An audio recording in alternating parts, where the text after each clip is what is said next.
conversation right here on 96.1 FM, the voice of the people. And of course, you know how we do it here. You do have a voice as far as VOP 96.1 is concerned, meaning you can be part of the conversation this morning as we look at reasons why ordinary Nigerians are celebrating Buhari's death instead of mourning. Yes, several videos making the rounds as per when the news of the passing of the late former president broke, and it was quite surprising to some extent to see the way young Nigerians, of course, jubilated across several parts of the northern, particularly the northern part of the country. And then the height of it was when it was announced that today, Tuesday, 15 July 2025, will be a day of national mourning and a public holiday to mourn the demise of the former President Muhammadu Buhari. Twitter went ablaze, as in Twitter cash fire. Yes, let me just put it in that terms. A cash fire. You know, young Nigerians reacting to the declaration by the federal government, and of course, all of that will be part of the conversation this morning on the arena. But let's start with the fact that former President Muhammadu Buhari will be buried today, Tuesday, 15 July at 2 p.m. in Daura, Katsina State. Katsina State Governor Diko Rada announced this while addressing journalists at the government house yesterday, Monday, minutes after his return from London. Rada was among the delegation that went with Vice President Kashim Shettima to London to receive the corpse of the former president. Yes, and he has consulted with the late president's family before leaving London, and a decision was made to hold the burial today, Tuesday. Let's hear from the governor, who was flanked by Buhari's nephew, Fatu Mohammed, and Musa Hairo, as well as ex-aviation minister Hadi Sirika. The governor said the late president's body will arrive in Katsina by noon today. So let's hear from the governor as he gives further details with regards to Mr. President's burial.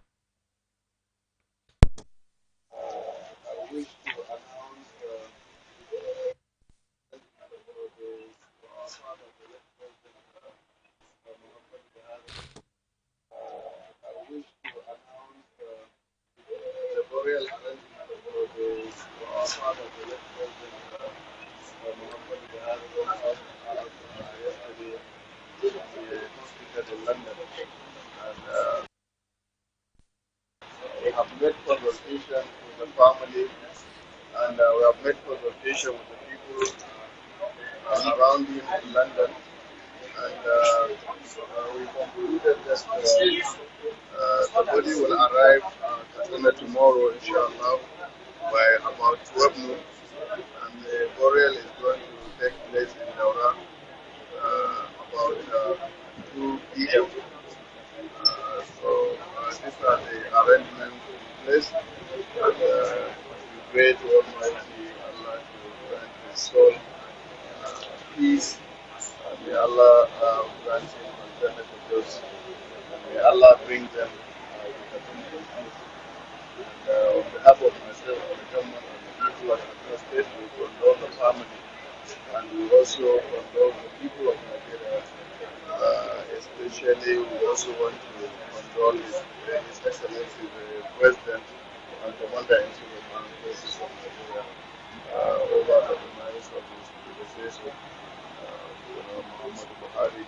So Almighty Allah bless him and give us the fortitude to bear the loss.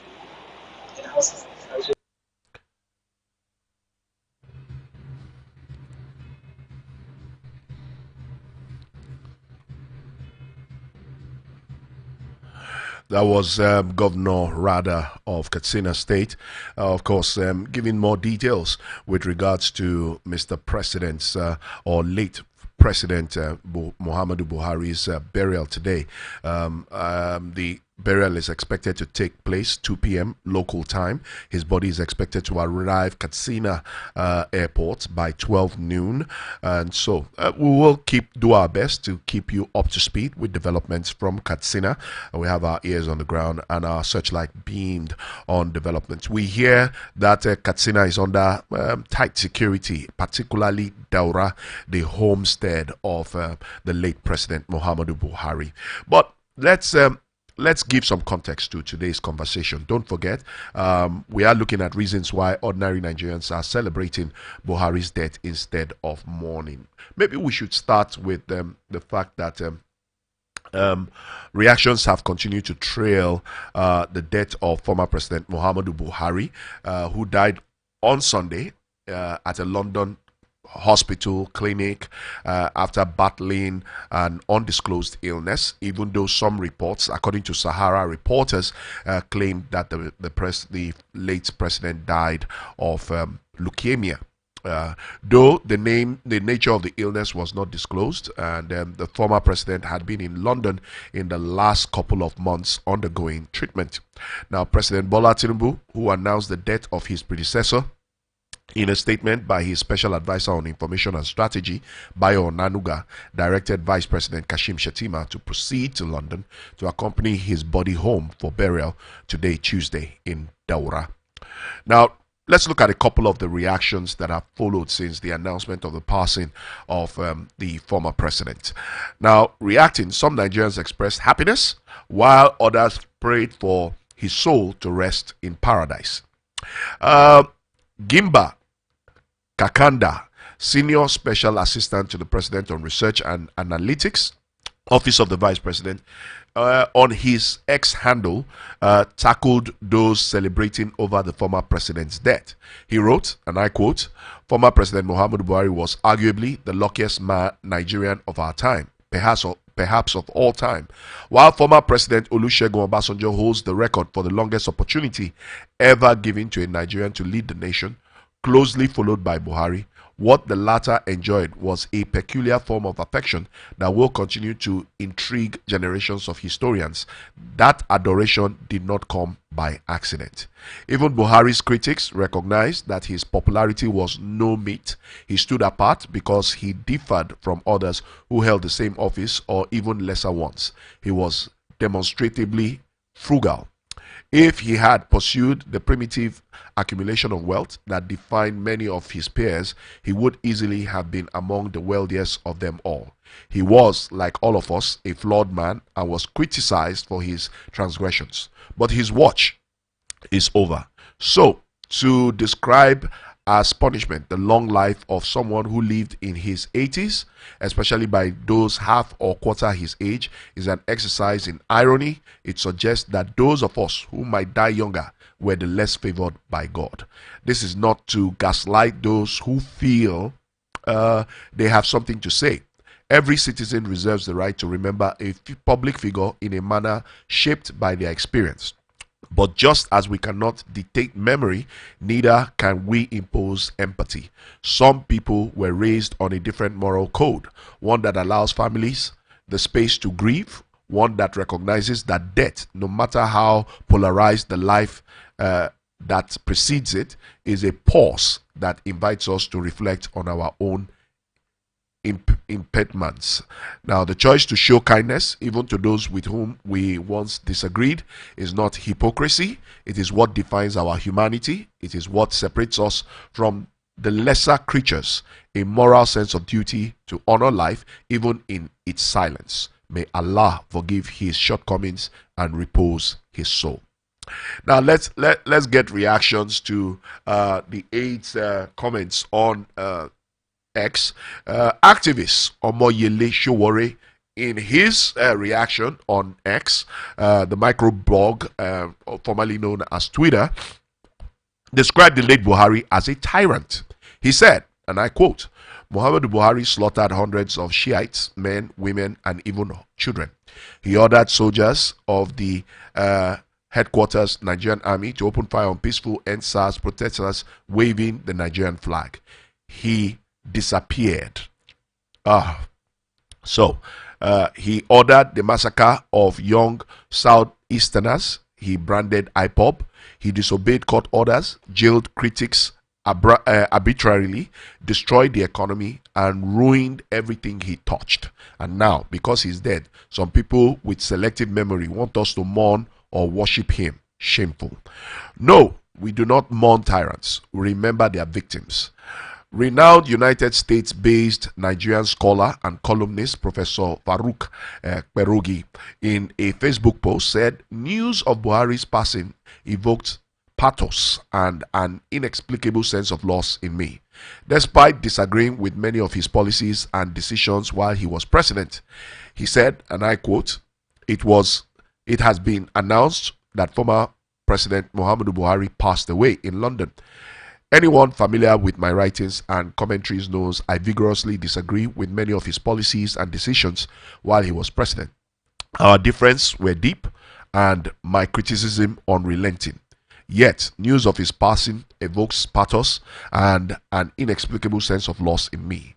Death has a humbling power. It reminds us of our sheer human fragility, our inevitable morality, and the transient nature of power, ambition, and even resentment. I am troubled to see some people celebrating or mocking his passing. Death comes for us all. It is indifferent to politics, power, or privilege. We diminish ourselves when we rejoice in another's demise. Someday, inevitably, our own turn will come. As Charles Franklin once famously said, no one gets out of this life alive. Today is not a moment for bitterness. It should be an occasion for solemn reflection, for empathy with his grieving family, and perhaps an opportunity for all of us to reconsider how we choose to live, debate, and disagree. Ina liali wa ina, he quoted the Quran. So, I don't know, varied reactions, mixed reactions. Of course, you can also react. Let's hear from you. I mean, we're all direct beneficiaries or victims of the 8 years administration of the late president. And so, let's hear from you. What's your take? What's your thought? Especially as he's being laid to rest today in his homestead, Daura, in Katsina State. Mariam Shetty, a former ministerial nominee, while recounting her last encounter with the late president, said his death has left Nigeria visibly shaken. She wrote on her X handle, and I quote, I remember my last encounter with you earlier this year. We visited you in Zaura. I met you in your small living room, just a bookshelf, a tea table, a blue sofa, and 2 guest chairs. Naturally, I sat on the floor like I always have.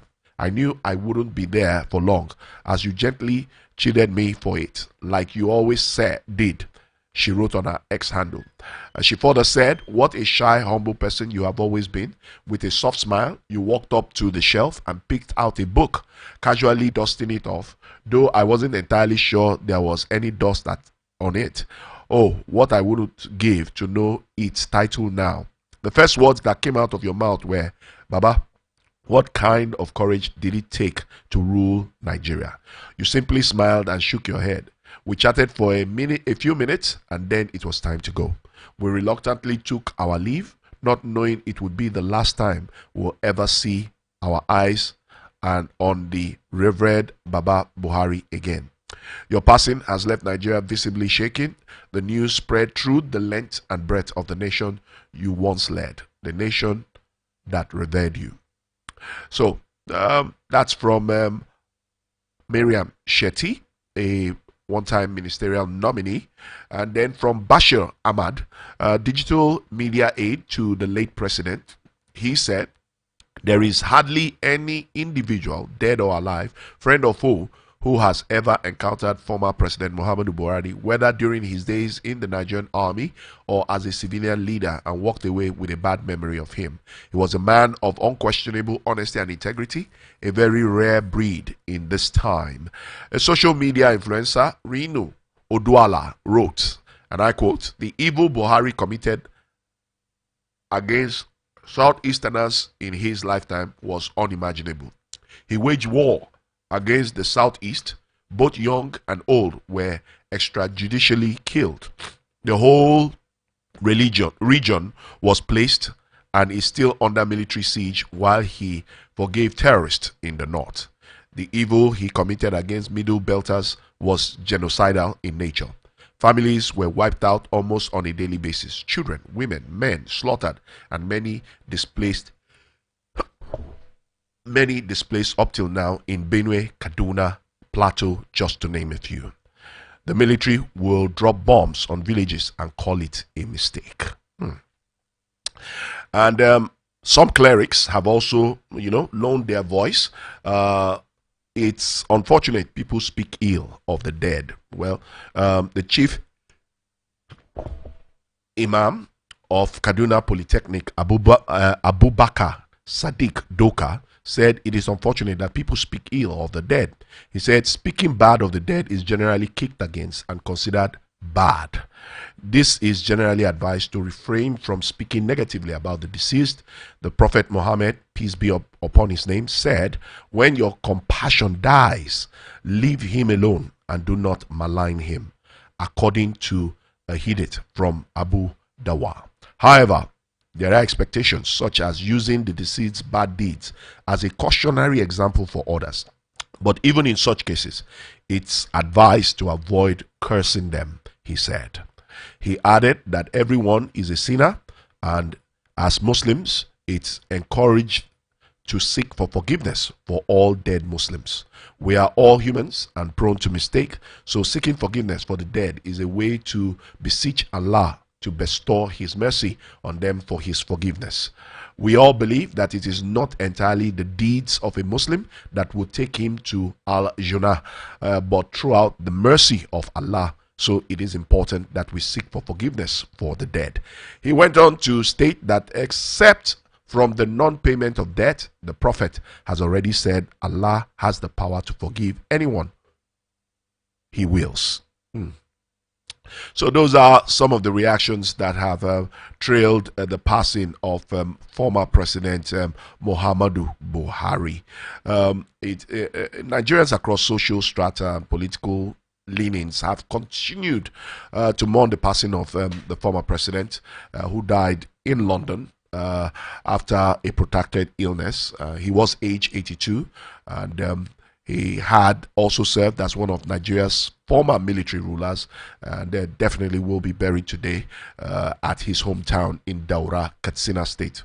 Well, first hintings at his passing, his former media aide Garba Shehu stated in a tense statement that the family of the former president had announced the passing of one of the former president, Muhammadu Buhari, GCFR. Now, in addition, the president, talking about President Bola Tinubu, instructed shortly after making it public the passing of the former president, instructed Vice President Kashim Shettima to proceed to the United Kingdom to accompany President Muhammadu Buhari's body back to Nigeria.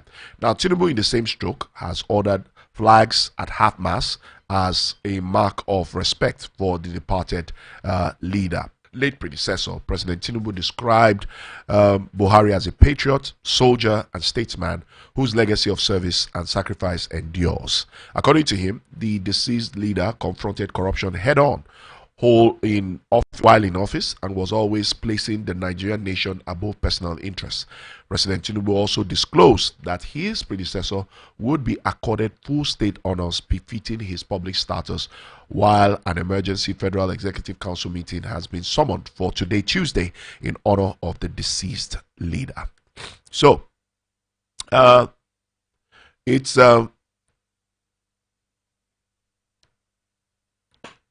it's been a plethora of reactions as far as since the news of the demise of the former president hit the public space. Former President Goodluck Ebele Jonathan described Buhari as a courageous leader who served the nation with character and sense of patriotism. The former president noted the late Buhari was deeply admired across the strata of society because of his honesty and discipline.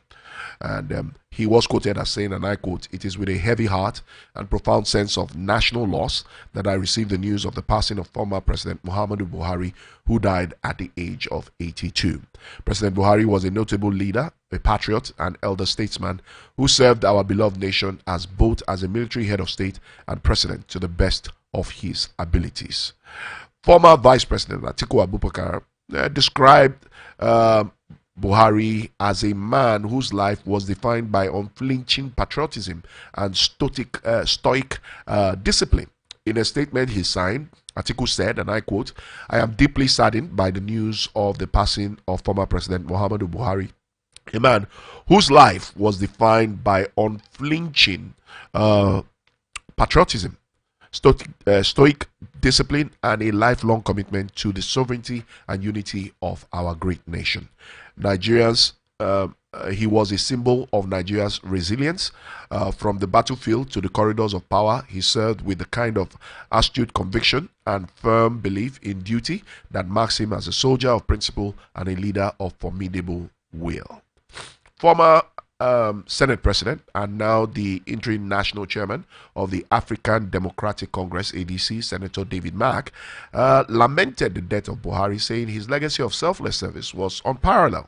Mark stated that Buhari passed away at a crucial time when his fatherly advice was most needed to navigate through the murky waters of the nation's leadership.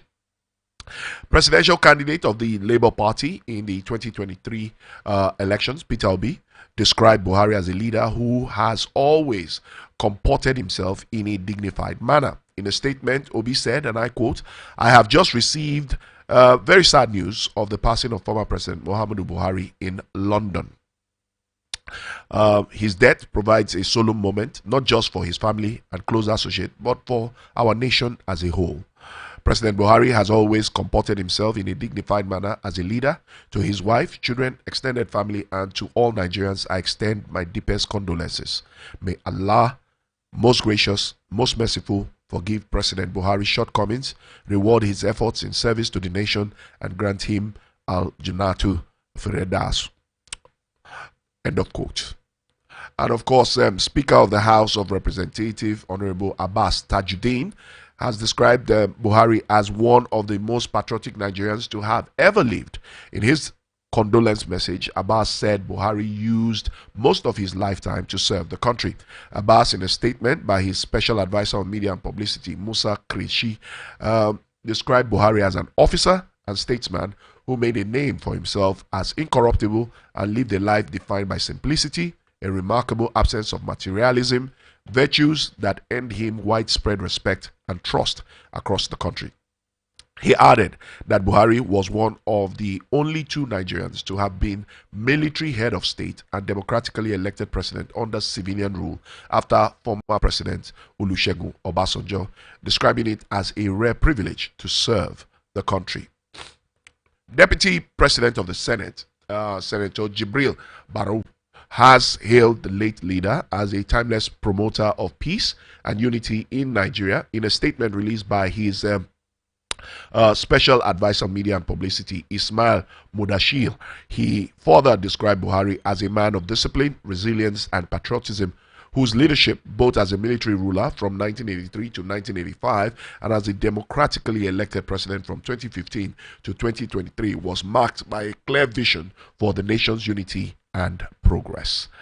Former Minister of Works and Housing under the Buhari administration, Babatunde Raji Fashola, former governor of Lagos State as well, said the deceased leader didn't just talk about certain values he prescribed, he truly lived them.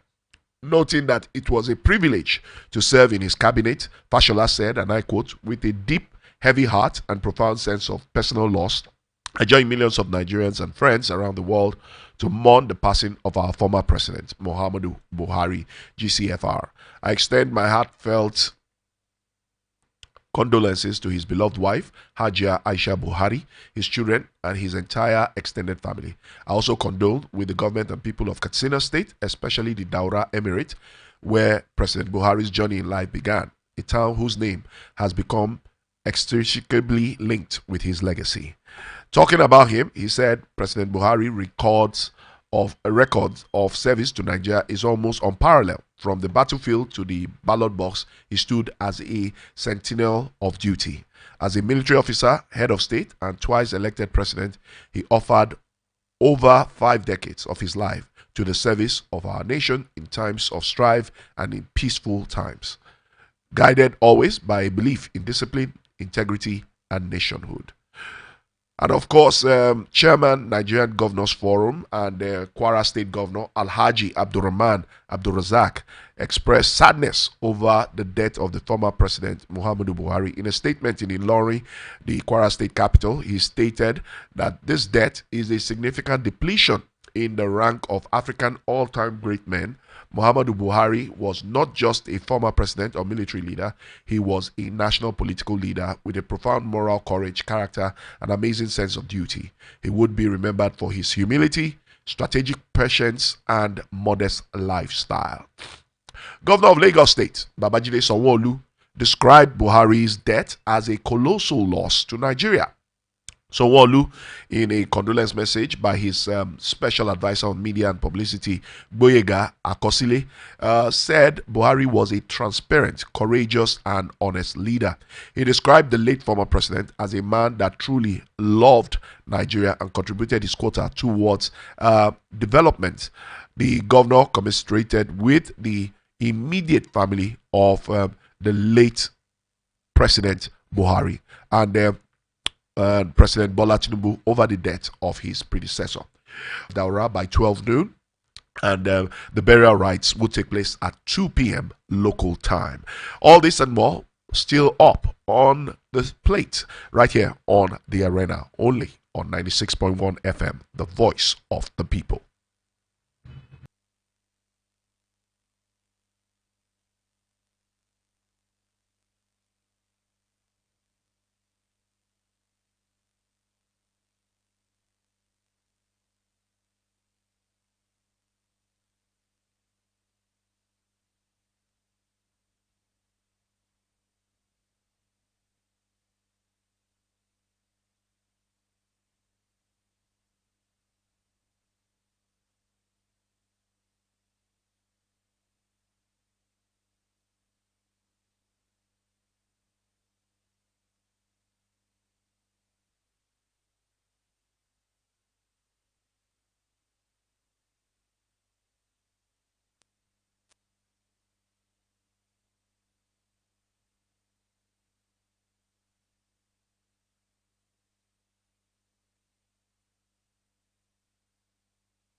It's just about 34 minutes past the hour mark of 8, and if you're just joining us, this is The Arena.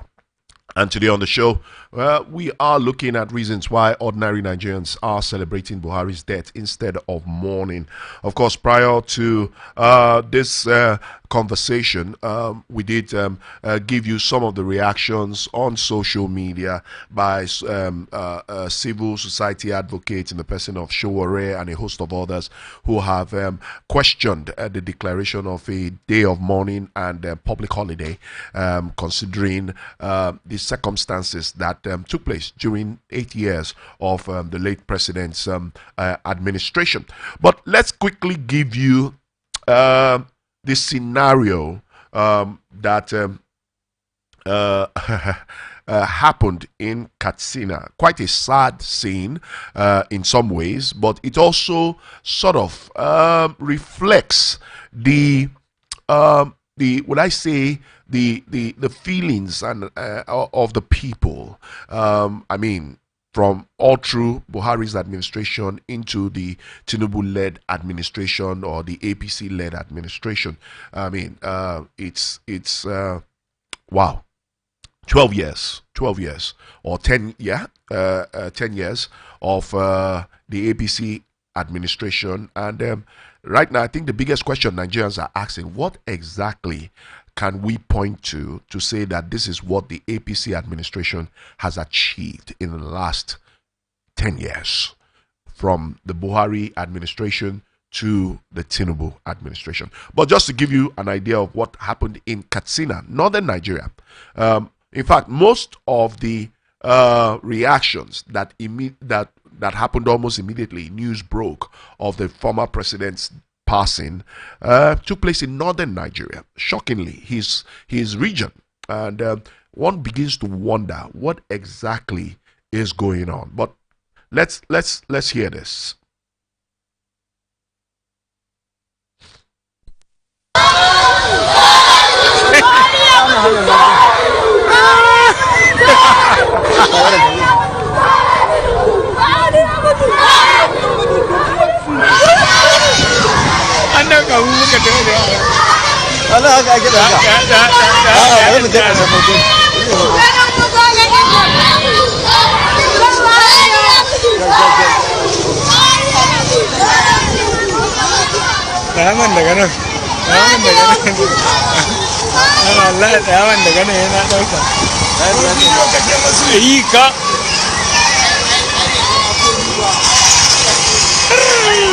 Allah dai kwari.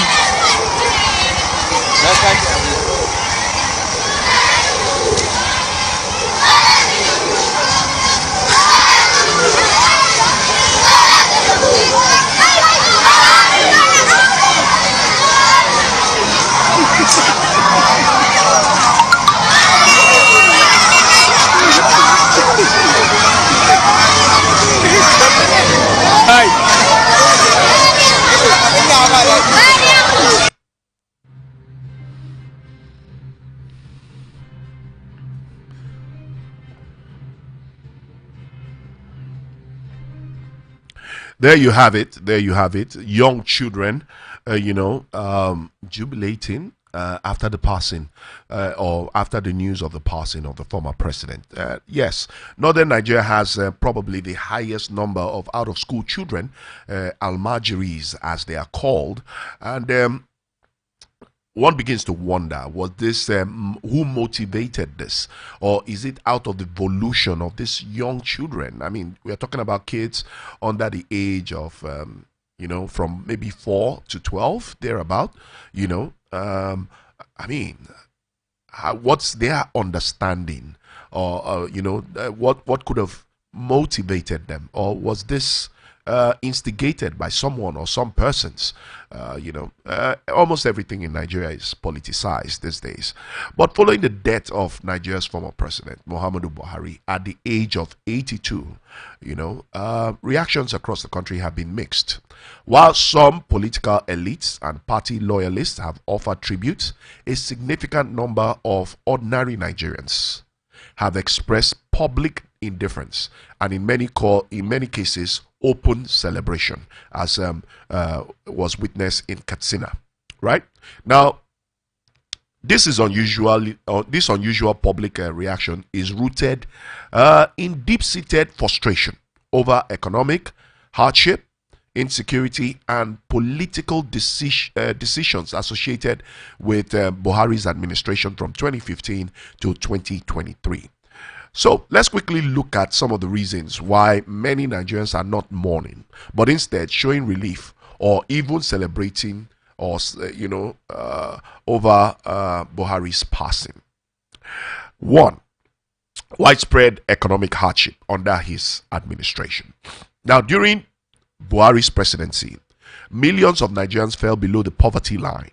According to the World Bank data of 2022, over 40% of Nigerians lived in extreme poverty by the end of his second term.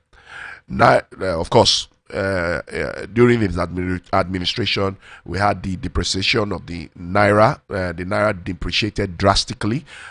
Inflation surged, affecting food and fuel price. Many Nigerians blamed Buhari's economic policies for worsening their living standards. And to be quite frank, that hasn't changed, because if latest reports and data, both by the IMF, the World Bank, and several global institutions, are anything to go by, Nigerians have been further plunged far below the poverty line in the 2 years of the Tinubu administration. Of course, the Tinubu administration has continued to advocate that these are necessary measures to be able to redirect the economy to become more prosperous and to better the lives of Nigerians. But most Nigerians seem to disagree. Still, on the reasons why most Nigerians are celebrating and not mourning the late president, Buhari's administration led Nigeria into two major economic recessions in 2016 and again in 2020. Many Nigerians view this as a sign of mismanagement and poor fiscal policy. Now, despite campaign promises to end Boko Haram insurgency, Buhari's tenure witnessed an escalation in banditry, kidnappings, and herdsmen-farmer clashes. Rising terrorism in the northwest and north central zones increased fear among citizens with minimal response from the government. Yeah. And of course, the big one, the ones that Nigerians can't get over. Although Buhari initially vowed to remove fuel subsidies, he reintroduced and subsidized fuel quietly, spending billions without clear transparency. Frequent fuel scarcity plagued his tenure. Long queues and black market pricing became a norm, which has almost disappeared in most major cities across the country. And then, despite borrowing over 77 trillion naira, yes, over 77 trillion naira during his presidency, the Debt Management Office, visibly, infrastructure outcomes remained limited, especially outside Abuja and Lagos. So, meaning, while cities like Abuja and Lagos had some level of developmental stride, major parts of the country were left out of the picture. He promised railways, roads, and refineries remained uncompleted. Many citizens believe the borrowing did not reflect on real development. And then, according to the National Bureau of Statistics, NBS, youth unemployment hit over 33% by 2021. Now, Buhari's administration failed to create sustainable jobs. Thousands of skilled Nigerians migrated through Japa syndrome, seeking better opportunities abroad. So, for a country that has about 65 to about 72% of its population made up of young people, statistics currently shows anything between 23 to about 35% of that demographic have left the shores of this country, and the situation has not abated.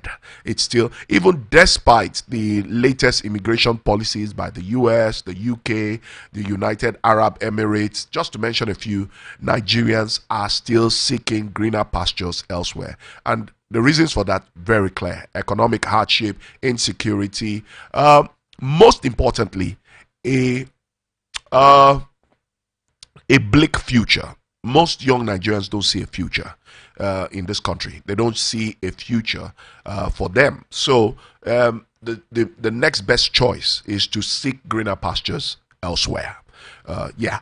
So suppression of decent and civil liberties. Many Nigerians recalled that under the Buhari's administration, the NSAS protest in 2020 and the Lekki toll gate shooting, where peaceful protesters were attacked. Of course, till today, a significant part of that event is still left unresolved, right? Crackdowns on journalists and opposition voices, tight social media regulation, and proposed bans. Now, some schools of thought will tell you that that hasn't changed under this current administration. The only thing they have done is devise a more subtle method to gag the media and to ensure that they consistently control the narrative in the public space. So, these are the sentiments of Nigerians. Reasons why they are not mourning, but rather celebrating. For some Nigerians, it's like an answer to a prayer, that God has begun to answer their prayer, that God should take out those who have contributed to the deterioration, the retrogression of our great nation, Nigeria. Now, although Buhari campaigned on anti-corruption, critics argue that the fight was selective, targeting only opposition figures. Just recently, former President Goodluck Ebele Jonathan did highlight the fact that immediately the Buhari administration took over, his colleagues, loyalists, party faithfuls, supporters were seriously haunted by the Buhari administration. In fact, the ongoing saga between the federal government and Dezani Madueke, the Minister of Petroleum at the time, some school of thought have suggested that it is all, as they say, giving a dog a bad name to hang it. And all of that. And of course, recently, former Attorney General of the Federation under the Jonathan administration, Adoke, released a book which highlighted a lot of things that had to do with the alleged fraud case that made the Buhari administration hunt him halfway across the world, repatriate him back to Nigeria in a bid, in their claim to face justice, or to get. But the good thing is that the courts have cleared him of all charges, and Adoke is a free man, and now he has come out to clear the air on issues revolving around the deal that was seen to be fraudulent. It was a globally discussed matter. And today, Adoke is very much free, and is giving his own side to the story. So, truly, despite campaigning on anti-corruption, it was, according to critics, yes, the Buhari's administration seemed to have been selective, targeting mainly opposition figures, in its fight against corruption. Now, many Nigerians accuse Buhari of the following: favoring northern and Muslim majority appointments, marginalizing other regions, especially the southeast, violating the federal character principle in key government positions. Now, this deepened ethnic divisions and resentment in the 8 years of his administration. And Nigerians can't forget. Nigerians have held this against the late president, saying that rather than being a leader that unified the country, he rather segmented the country, divided the country based on religious and ethnic lines. And this going against the principle of the Constitution and federal character principle, which is an embedded policy of our Constitution, So, in some cases, there are some Nigerians who had wished that prior to his passing, he probably had to answer for some of these things that he has been accused of. But sadly, as we speak, he has gone to rest, and today he will be laid to rest in his homestead of Daura. And finally, despite calls for restructuring, devolution of power, or constitutional reform, Buhari's government made no meaningful progress. Several national conferences and reports were ignored. Citizens felt betrayed after initial hope in his change campaign. And that betrayal has not changed. Nigerians haven't gotten over it. Nigerians are still holding it against the late president. Well, following the announcement of Buhari's death, platforms like X, formerly known as Twitter, Facebook, and TikTok were flooded with sarcastic memes, celebratory hashtags, angry testimonials about past government failure. Let me take some of them so that you get the context of what I'm talking about. Rinu Oduala, a prominent activist from the NSAS movement, wrote on her verified Twitter account, and I quote, "Buhari lost elections in 2011 in Nigeria, and close to 1,000 people were slaughtered in 3 days by his supporters. Coppers were murdered, homes and businesses were burnt down, lives were ruined. For the victims of Lekki Tollgate massacre, for the Shiite Muslims massacred in Zaria, for the mass poverty and inflation, for the corruption that flourished, for the school children adopted, for the clampdown on dissent, for the Middle Belt genocides, for the enabled terrorism, for all the lives lost and dreams buried in your 8 years of terror. May you never rest well." Wow. Now, her post gathered thousands of shares and reactions, reflecting the raw pain and unhealed wounds left behind by Buhari's rule. Now, even within elite media circles, the criticism was sharp. Sam Amatase, a senior journalist with one of the major TV networks and newspapers, both affiliated with President Bola Tinubu, wrote in his column, and I quote, "He became a president and ran it with a cabal and anti-juvenile ideas. He left the finances in chaos, and the nation's morale was at the nadi. Buhari, in the end, turned out to be a man who looked after one man, Muhammadu Buhari." End of quote. His statement shocked many as it came from a media insider linked to Buhari's political allies, further validating widespread discontent. So, the death of the former president is a solemn event, no doubt. And respect for the deceased remains a culture of value in Nigeria, as I have said before. However, the reactions to Buhari's passing serves as a referendum on his time in office rather than unified mourning. And the public response is an expression of the accumulated anger and disillusionment that Nigerians have suffered over time.